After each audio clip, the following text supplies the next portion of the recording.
Hello everyone. कैसे हैं आप सब। एग्जाम ट्रिक्स में आपका स्वागत है। मेरा नाम महेश सोनी है। मैं आपको आज रीजनिंग करवाने वाला हूं। रीजनिंग में हम करने वाले हैं पजल्स। पजल्स में मैं आपको आज फ्लोर बेस्ड पजल करवाने वाला हूं। फ्लोर बेस्ड पजल एक्चुअली इसमें क्या होता है कि आपको एक एक करके फ्लोर दिए होते हैं, मतलब कि जनरली 6 या 8 फ्लोर दिए होते हैं। और उसमें आप ऐसा समझ लो कि ये 1 2 3 4 5 ऐसे।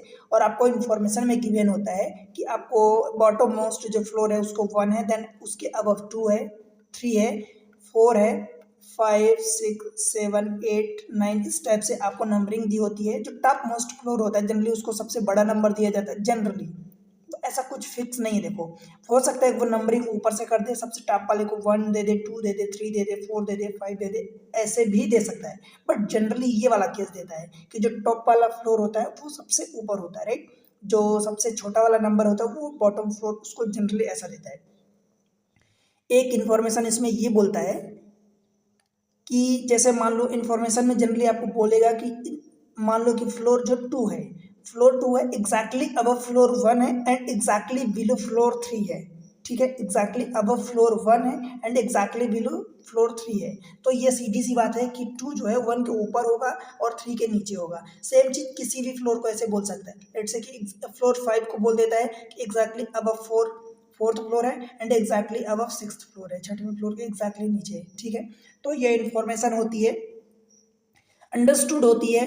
एक बार आप उसको रीड कर लो एकदम जल्दी में, थोरोली, एंड वो आपको समझ आ जाना चाहिए एट द सेम टाइम, तुरंत रीड करते करते कि इन्फॉर्मेशन में क्या बोला है। बिकॉज आप उस टाइप की कई क्वेश्चन की प्रैक्टिस कर चुके होते हो ऑलरेडी। बस वो देखना होता है कि वो इन्फॉर्मेशन में कुछ ऐसे रैंडम या अलग चीज़ें तो नहीं दिया है जो आपको अलग से करना पड़े, वहाँ पर सोचना पड़े। बस आपको ये समझना होता है। बाकी ये इन्फॉर्मेशन देता है कि 2 एग्जैक्टली अबव 1 है, एग्जैक्टली बिलो 3। तो ये इन्फॉर्मेशन आप अंडरस्टूड होती है, समझ सकते हो, राइट। तो इसी कड़ी में बेस्ड मैं एक आपको फ्लोर बेस्ड पजल्स करवाने वाला हूँ। आप मैं इस टाइप से बहुत सारी केसेस आपको करवा चुका हूँ। एक एक करके मेरी यही कोशिश है कि आपको ये सारी पजल्स समझ में आए, एक्चुअल में इनकी मीनिंग समझ में आए और आप उसको करेक्टली अटेम्प्ट करो और क्वेश्चन को करेक्टली टिक करो एग्जाम्स में। ठीक है, आगे बढ़ते हैं, डायरेक्ट हम क्वेश्चन पर चलते हैं। उससे पहले अगर चैनल पर पहली बार आए तो वीडियो को लाइक करके चैनल को सब्सक्राइब जरूर करें और शेयर करें अपने दोस्तों के साथ, और एक प्यारा सा कमेंट्स मेंशन करें। ठीक है, चलते हैं, देखो देखते हैं क्वेश्चन। ये रहा क्वेश्चन, हिंदी इंग्लिश दोनों में मैं लगा दिया हूँ। किसी एक लैंग्वेज में, जनरली मैं इंग्लिश में रीड करके पढ़ाता हूँ। बिकॉज देखो, हिंदी इंग्लिश में क्वेश्चन दोनों में रहते हैं। आपको समझ आना चाहिए कि हिंदी में कई बार ऐसा होता है कि कुछ इन्फॉर्मेशन कभी कभी थोड़ा सा ऐसे ट्विस्ट होती है कि वहाँ पर फिर आपको ये समझना होता है, या एग्जामिनर वहाँ पर इंफॉर्मेशन में ये कई बार बोलते हैं कि अगर हिंदी और इंग्लिश में कोई प्रॉब्लम्स होती है तो इंग्लिश को वो करेक्ट मानेंगे, राइट। तो इंग्लिश को मैं इसलिए पढ़ाता हूँ।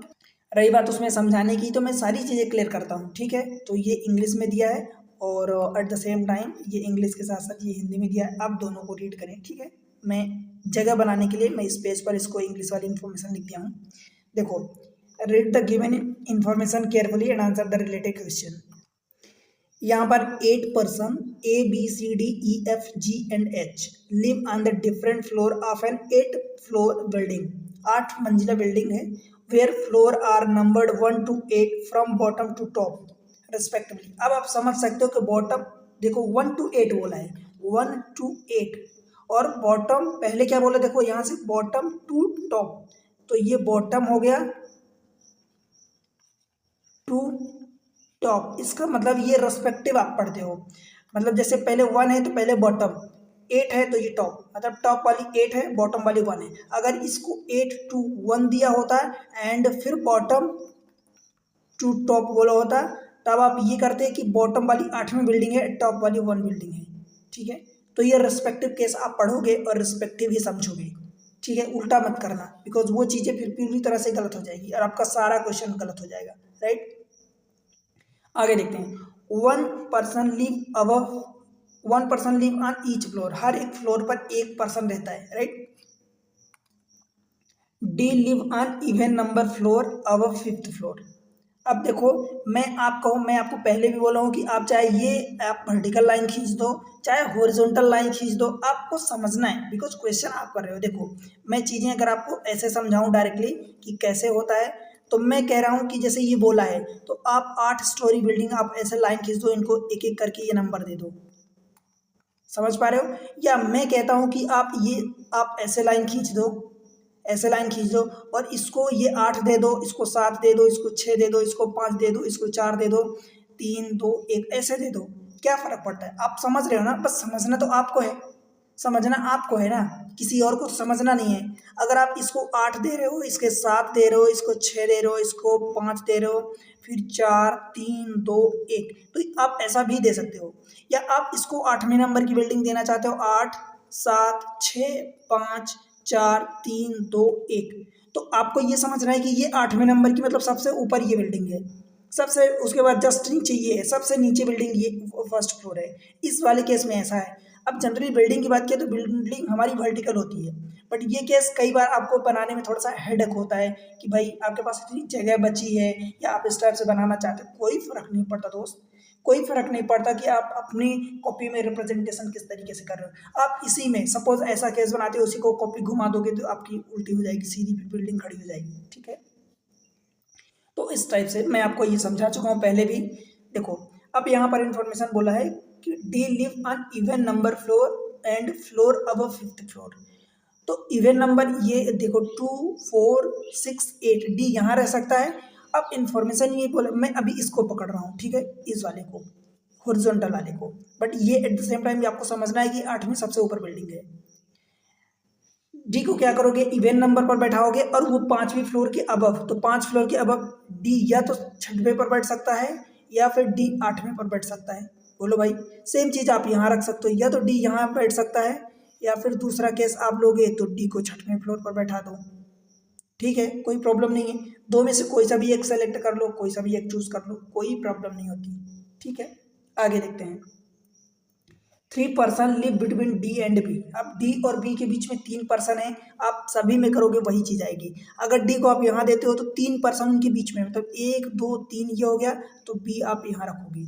अब डी अगर इस वाले केस को लेते हो, तो डी अगर यहाँ है तो इसके टॉप में तो बी नहीं हो सकता बिकॉज दो ही जगह है, तो 1 2 3 यहाँ बैठाओगे तो बी आपका फिर सेकंड पर आ जाएगा। ठीक है, नंबर ऑफ फ्लोर अब B is same as the number of floor below E. B के ऊपर जितने फ्लोर हैं, अब देखो यहाँ पर आप गिनोगे, जैसे मान लो मैं बताता हूँ कि बी के ऊपर जितने फ्लोर हैं उतने ही ई के नीचे हैं। तो अब आप बी के ऊपर गिनोगे तो यहाँ 6 है, तो ई के नीचे जब आप ई को यहाँ बैठाओगे तब ना होगा। या तो दूसरे शब्दों में क्या करोगे कि बोला आपको क्या है कि बी के ऊपर और सेम एज बी ई के नीचे, तो बी के नीचे कर दो उल्टा। जैसे ये बोला है बी के ऊपर है और ई के नीचे ये बराबर है, तो आप ऐसा ऐसा कर दो कि बी के नीचे और ई के ऊपर ये भी बराबर होगा। क्यों मैं ऐसा बोल रहा हूँ? क्योंकि बी के नीचे गिनना आपके लिए एक यहाँ पर आसान है, एज कम्पेयर टू बी के ऊपर गिनोगे तो 6 होगा। तो बी के नीचे अगर 1 है तो ई के ऊपर बैठा दो 1। अब इसी को देखो, बी के नीचे 1 है तो ई के ऊपर 1 हो गया। इसी चीज़ को जो इसमें बोला है कि बी के नीचे गिनो, बी के ऊपर गिनो, तो बी के ऊपर गिनोगे तो 1 2 3 4 5 6 है। तो सेम चीज़ ई के नीचे गिनोगे तो 1 2 3 4 5 6, मतलब दोनों साइड से वो इन्फॉर्मेशन करेक्ट बैठेगी। मैं सिर्फ आपको ये समझाना चाहता हूँ कि भाई ज़्यादा केस अगर ऊपर है तो ऊपर के लिए गिनती आपको 6 फ्लोर गिनना, बी के लिए फिर at the same time 6 floor E के लिए गिनना। थोड़ा सा टाइम आपको कुछ सेकेंड, फ्रैक्शन ऑफ सेकेंड ज़्यादा ले लेगा इसके कंपेयर में कि आप उल्टा कर दो इसका, बी के नीचे गिन लो और ई के ऊपर गिन लो। ठीक है, दोनों को उल्टा, जैसे बी के यहाँ क्या था, नीचे था, ई के ऊपर था, तो बी के आपने ऊपर गिन लिया और ई के नीचे, दोनों सेम होगा। ठीक है, आई होप कि आप समझ गए। इस केस में भी आप वही गिनोगे, तो बी के ऊपर देखो 4 है तो ई को ऐसा बैठा दो कि ई के नीचे आ जाए, तो ई के नीचे ये बैठा दिए 1 2 3 4। या इस केस में ऐसा गिनोगे कि बी के नीचे गिन लो 1 2 3 है तो ई के ऊपर 1 2 3। ठीक है, समझ आ गया ना? चलो आगे क्या बोला है, 2 person live between E and G. अब ई और जी के बीच में 2 पर्सन है। देखो ई की भी पोजीशन फिक्स हो गई, तो हम अब बढ़िया आसानी से सारी पोजीशन फिक्स कर सकते हैं। ई और जी के बीच में तो 1 और 2 इधर, बिकॉज अपने को ऊपर ई के ऊपर तो जगह नहीं है, तो ई के नीचे गिन लो, तो 1 2, तो यहाँ पर आप जी को बैठा दोगे। यहाँ है तो 1 2, तो फिर 2 पर्सन है ई और जी के बीच में, तो अगर ई 1 2 ये गैप देते हो तो जी को फिर यहाँ बैठाओगे, और यहाँ नहीं बैठा सकते बिकॉज डी पहले से बैठा है, तो फिर आप नीचे आओ, 1 2 पर्सन का गैप दोगे तो जी को आप यहाँ बैठाओगे। ठीक है दोस्त, आई होप की बातें आपको समझ आ रही। सी लिव इमिडिएटली अबव ए। सी जो है एग्जैक्टली मतलब सी ऐसा है, आप समझो कि जो सी है वो इमिडिएटली अबव ए है, मतलब ऐसा है। ठीक है, इसका मतलब क्या हुआ इन दोनों का कि सी और ई पहली बात तो एक साथ बैठेंगे और दोनों एग्जैक्टली अबव, सी को एग्जैक्टली अबव बैठाओगे। इसमें देखो पहले वाले केस में देखोगे तो 1 2 3 4 पोजीशन खाली है, परंतु 2 पोजीशन लगातार नहीं खाली है कहीं भी। यहाँ बैठा सकते हो क्या, कहीं एक ही जगह है तो एक जगह में 2 लोगों को नहीं बैठा सकते। सेकेंड केस में तो अगर इस वाले केस में नहीं बैठा सकते, मतलब ये वाला केस आपका हट गया, कैंसल आउट हो गया। इस केस में देखोगे तो एक यहाँ 2 यहाँ है, यहाँ 2 जगह है और एक ही ऐसी 2 जगह है, मतलब 2 लोगों को बैठाने की ऐसी एक ही जगह है, तो यहाँ पर बैठाओगे। अब ए सी तो बैठा नहीं सकते बिकॉज सी को आपको ऊपर देना है, तो ये नहीं बैठा सकते, आप सी और ए ऐसे ही बैठा दोगे। ठीक है भाई, समझ आया। अब हमारे पास केवल 2 जगह बची है। आगे दिया है more than 3 person live between A and H. A और एच के बीच में 3 से ज़्यादा, इसका मतलब 4 5 6 ऐसा समझो, 3 से ज़्यादा, मोर देन 3 पर्सन। देखो 3 नहीं चलेगा। अब आपके पास बचे कौन कौन है, तो देखो ए हो गया, बी हो गया, सी हो गया, डी हो गया, ई हो गया, आपके पास एक एफ बचा है और एक एच बचा है। ठीक है, एफ के बाद जी हो गया, एच हो गया, ये 2 लोग बचे हैं। अब 2 लोगों को आपको ऐसे फिट करना है कि मान लो अगर यहाँ पर आप किसको देते हो, मान लो सपोज एच को देते हो, तो ए और एच के बीच में कितने लोग बैठेंगे, तो 1 और 2 ही हो रहे हैं। आपको इन्फॉर्मेशन में बोला है कि मोर देन 3 से ज़्यादा, दैट मीन्स कि आप एच को यहाँ नहीं दे सकते, तो फिर एच को कहाँ दोगे, जब एच को यहाँ नहीं दे सकते तो फिर एच को यहाँ दोगे। क्लियर हुआ, एच को यहाँ दोगे। अब जैसे ही एच को यहाँ देते हो तो ए और एच के बीच में कितने हो जाएंगे, 1 2 3 और 4 लोग, और 4 लोग जो 3 से ज़्यादा है दैट मीन्स करेक्ट है। एच यहाँ बैठ गया तो एफ हमारा यहाँ बैठ जाएगा। ठीक है भाई, दैट मीन्स कि अब आपका ये वाला केस करेक्ट हो गया। समझ आया, D C A E D F G H. अब इसके बेसिस पर चाहे आपसे 3 क्वेश्चन पूछ दे, चाहे 5 क्वेश्चन पूछ दे, चाहे 10 क्वेश्चन पूछ दे, सारे क्वेश्चन को आप करेक्टली अटेम्प्ट करोगे। देखते हैं पहले क्वेश्चन में क्या बोला है, how many person live above A. A के ऊपर कितने पर्सन हैं, तो बस काम आसान हो गया। देखो ए के ऊपर 2, डी और सी हैं, तो बस वही हमारा आंसर हो जाएगा, 2 पर्सन मीन्स ऑप्शन डी। ठीक है, who among the following live 4 floor below E. E के नीचे 4 फ्लोर बिलो ई, इसका मतलब समझते हो क्या होता है, इनके बीच में 3 का गैप और नीचे फिर ये जो भी पर्सन बैठेगा, लेट से क्वेश्चन मार्क, मतलब ये कि 1 2 3 तो ये गैप हो गया, फिर चौथी पोजीशन पर ये जो बैठेगा वो 4 फ्लोर अब बिलो होगा। Who among the following live 4 floor below E, ये तो ऐसा बोलता है, या फिर ये बोलता है कि ई के नीचे वो कौन पर्सन होगा जिन दोनों के बीच में 3 लोग बैठे हैं। मैं आपको बताया हूँ कि 4 फ्लोर और उसके बीच में अगर ऐसा बोला है तो वो 3 का गैप होगा, एक कम गैप होता है। समझ आया, तो ऐसा देख लो केस कौन सा है, ई के नीचे, ई यहाँ है, 1 2 3 का गैप एंड देन 4, तो ये एच होगा। ठीक है भाई, समझ में आ रहा ना मैं जो चीज़ें मैं समझा रहा हूँ। चलो, तो ये एच हो जाएगा। अब आप ऑप्शन देख लो, ऑप्शन एच जो है ऑप्शन सी है करेक्टली। समझ आया, चाइना। क्वेश्चन नंबर जो तीसरा है, 4 of the following 5 are similar in a certain way. Direct यहाँ पर पढ़ो जैसे ही, तो which does not belongs to the group, मतलब 5 ऑप्शन दिए हैं तो 5 में से कोई 4 एक जैसे होंगे किसी भी तरीके से, किसी भी तरीके से। अब उनका तरीका कोई हो सकता है, वही तरीका आपको पहचानना होता है। अब तरीका पहचानना मतलब वो तरीका आंसर नहीं करना होता दरअसल, पर वो तरीका पहचानोगे तभी तो उन 4 को एक साइड करोगे और बाकी एक जो बचेगा उसको आंसर टिक करोगे, ऑड मैन आउट। ठीक है, डी ए दिया है, सबसे पहले देखते हैं इसको। डी ए ऊपर से नीचे आ रहे हो और 1 का गैप है, ये भी ध्यान रखना। कई बार आप ऊपर से नीचे, ऊपर से नीचे, ऊपर से नीचे ये तो आ जाओगे, और एक बार आपको नीचे से ऊपर दे देगा, वो गलत हो जाएगा, मतलब ऑड मैन आउट हो जाएगा। और कई बार ऐसा होता है कि एक चाहे ऊपर से नीचे दे या नीचे से ऊपर दे, पर गैप आपका एक ही होता है, मतलब गैप मतलब फिक्स होता है। जैसे एक का गैप है तो सभी में एक का होगा, एक को छोड़ के। ठीक है, मैं एक काम करता हूँ, ये DCAE उसको अगले पेज पर ही लिख देता हूँ। DCAE BFGH BFGH। अब देखो DA, अब ऐसा देखो DA दिया है तो यहाँ पर एक दिया है, तो एक फ्लोर का गैप है और ऊपर से आप नीचे आ रहे हो, बिकॉज ये 8वां 7वां 6 5 4 3 2 1 ऐसा है। ठीक है, तो एक का गैप है। फिर CE, अब C से देखो फिर से ऊपर से नीचे आ रहे हो, यहाँ भी ऊपर से नीचे, यहाँ भी ऊपर से नीचे, और एक ही फ्लोर का गैप है। फिर CH देखो, CH जब देखोगे तो भाई ऊपर से नीचे तो आ रहे हो, पर आप खुद देखो कि यहाँ पर कितना गैप हो गया, 1 2 3 4 5 का गैप हो गया। क्लियर हुआ। BG देखो, B से आप G देखो तो एक ही फ्लोर का गैप है और ऊपर से नीचे आ रहे हो। FH देखो, FH में फिर से एक फ्लोर का गैप है और फिर ऊपर से नीचे आ रहे हो। अब देखो यहाँ पर जैसे आप समझो कि बाकी 4 ऑप्शन में एक ऑप्शन को छोड़ के, कौन से ऑप्शन को छोड़ के, C से H में, इस ऑप्शन को छोड़ के बाकी सभी में एक एक फ्लोर का गैप है, और एक ऑप्शन में जैसे 4 फ्लोर का गैप है, बीच में 4 फ्लोर है। ठीक, तो नो डाउट आपका आंसर यही होगा जिसमें 4 फ्लोर का गैप है, या एक फ्लोर का गैप नहीं है, बाकी सब में एक फ्लोर का गैप है।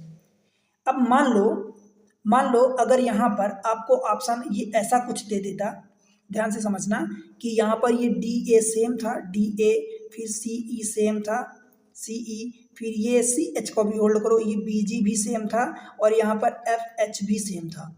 जो यहाँ पर CE दिया है इसकी जगह में, जैसे मान लो सपोज, अच्छा कौन सा दिया था, CH दिया है, मान लो इसकी जगह मैं क्या लिख रहा हूँ, FH अगर मैं लिख देता हूँ FH, तब तो ये पांचों ऑप्शन एक जैसे हो जाएंगे। पर FH में ना लिख के H और F लिख दूँ, समझना बात को, H और F लिख दूँ इस ऑप्शन में, तो फिर HF का मतलब क्या हुआ कि आप इधर से उल्टा जा रहे हो, फिर H से फिर F जा रहे हो।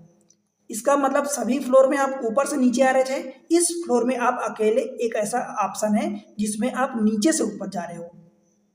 तो फिर आपको समझना होगा कि फिर यहाँ पर वही आपका अगेन, फिर आप ऐसे केस में यही देखोगे कि देखो एक फ्लोर का गैप तो पांचों ऑप्शन में है अभी भी, पर वही क्या करोगे, फिर एक गैप ढूंढोगे, जो डिफरेंस ढूंढोगे, तो वो डिफरेंस होगा कि इसमें आप नीचे से ऊपर जा रहे हो, बाकी सब में ऊपर से नीचे आ रहे थे, तो अगेन फिर यही आंसर हो जाएगा। ठीक है, तो आपको ऑड मैन आउट समझना होता है, इस केस में फिलहाल ऑप्शन आपका C है। ठीक है, next question, which of the following statement is are true, कौन सा स्टेटमेंट ट्रू है। D live 4 floor above F, 4 floor above का मतलब कि 3 का गैप होना चाहिए और ऊपर होना चाहिए D, तो F के ऊपर देखो, F यहाँ है, 1 2 3 ये है, और फिर ये 4 का गैप है, और फिर D है, मतलब उसमें 5 फ्लोर अबव होगा, तो ये 4 नहीं होगा, तो ये ऑप्शन गलत हो गया। Right. A live on the floor 6, भाई A जो है 6 पर एग्जैक्टली रह रहा है, तो ये करेक्ट हो जाएगा, आपका ऑप्शन 2 करेक्ट हो जाएगा। ठीक है। B live above H, H के ऊपर ही तो B है, अब अबव का मतलब ये इमीडिएट तो नहीं बोला है कि इमीडिएट बोला है, अब ऊपर का मतलब ऊपर होता है, अगर वो इमीडिएट मतलब एग्जैक्टली ऊपर बोला होता तब वो गलत होता। By the way B live above H, तो वो करेक्ट ऑप्शन है, तो ये भी आपको करेक्ट हो जाएगा। दैट मीन्स कि सेकंड एंड थर्ड करेक्ट है, सेकंड एंड थर्ड आपका ऑप्शन D है। ठीक है भाई, समझ में आया ना। अगला क्वेश्चन देख लो, इसी में एक और बचा है। E live on which of the following floor, E कौन से फ्लोर में रह रहा है, तो देख लेते हैं। ई वाला ये 5वें फ्लोर पर है, बस आंसर हो जाएगा आपका। ई जो है 5th फ्लोर पर, फ्लोर 5 करेक्ट है। तो इस तरीके से देखो क्वेश्चन बड़े आसान होते हैं, आप अगर ढंग से समझ रहे हो तो सारी चीज़ें समझ में आएगी, और ये सारी चीज़ें मैं आपको एग्जाम ट्रिक्स पर समझा रहा हूँ। मैं आपके लिए सारी चीज़ें एक एक करके बड़ी मेहनत से लाता हूँ, आप तक पहुँचाता हूँ। एक ही कोशिश रहती है कि आपको अच्छी इन्फॉर्मेशन दी जाए, आप समझ सको, आपको समझ आए चीज़ें। जो छोटे छोटे पॉइंट्स होते हैं, मैं उन चीज़ों को बहुत अच्छे से समझाने की कोशिश करता हूँ ताकि आपको समझ आए। उसी के बेसिस पर आपके सारे क्वेश्चन होते हैं, राइट। बिकॉज आप उस टाइप के अगर छोटी छोटी बातों को समझोगे तो फिर उसी पर बेस्ड बड़े क्वेश्चन बड़ी आसानी से हम निपटा लोगे, कर लोगे, राइट। आपसे सिर्फ मैं इतना डिमांड करता हूँ कि भाई फ्री ऑफ कॉस्ट सारी चीज़ें दे रहा हूँ, आप चैनल को सपोर्ट करो, मेरी मेहनत को आप सपोर्ट करो, आप ही के लिए ये सारी चीज़ें मैं मेहनत करता हूँ, तो आप सपोर्ट करो उसको। कैसे सपोर्ट करोगे? तो वीडियो को लाइक करो, ठीक है, सब्सक्राइब कर लो चैनल को, अभी सब्सक्राइब कर लो और शेयर कर दो अपने सारे दोस्तों के साथ। जो भी पढ़ाई कर रहे हैं तो उनके पास शेयर कर दो, और एक प्यारा सा कमेंट सेक्शन में जाके कमेंट्स मेंशन करो, और जैसा भी आपका रिव्यू हो वो जरूर बताओ, कौन से एग्जाम को टारगेट कर रहे हो ये बताना, और वीडियो कहाँ से देख रहे हो ये सारी चीज़ें जरूर बताना, ठीक है। मिलते हैं अगले लेक्चर में, तब तक के लिए पढ़ते रहो, पढ़ते रहो, बाय बाय।